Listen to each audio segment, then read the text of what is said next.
Voici Léo et Paul.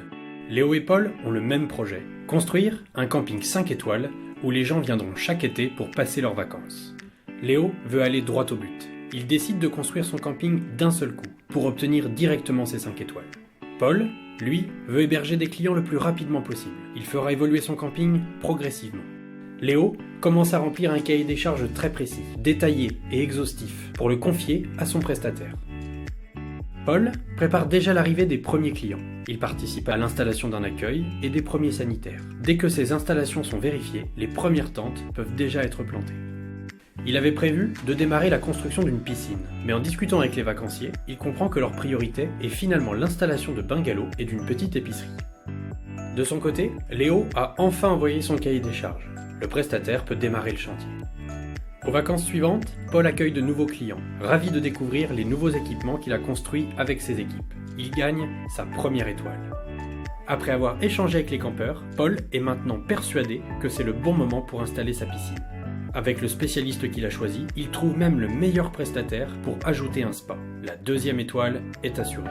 Sur l'autre camping, Léo a eu une mauvaise surprise. À un mois de l'ouverture, il s'est rendu compte que certaines de ses demandes n'avaient pas été comprises. Il n'y a pas l'eau courante. Il est trop tard pour faire de nouveaux travaux et ouvrir à temps. Plusieurs vacances passent. Paul a hébergé de nombreux clients et a su écouter leurs besoins. Progressivement, il a ajouté un club d'animation, un restaurant, une discothèque. Paul a réussi à avoir une troisième, une quatrième et enfin sa 5e étoile. Il peut compter sur du personnel fidèle et compétent. Il a atteint son objectif.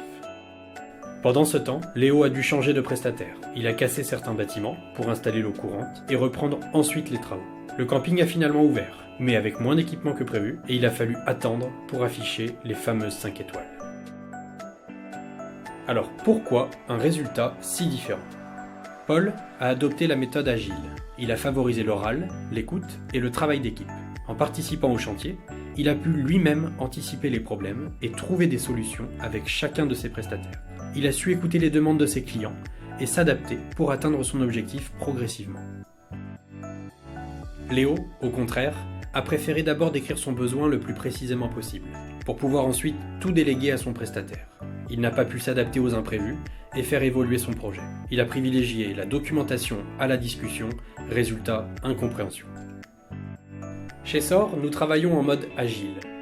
Pour chaque projet, nous privilégions l'écoute et l'échange pour pouvoir toujours nous adapter aux changements et répondre aux besoins du client. Nous nous donnons plusieurs objectifs concrets et réalisables rapidement pour produire sans perdre de temps. Nous nous assurons que chaque étape du projet représente une avancée pour le client jusqu'à ce que son objectif final soit atteint. C'est ça, être agile.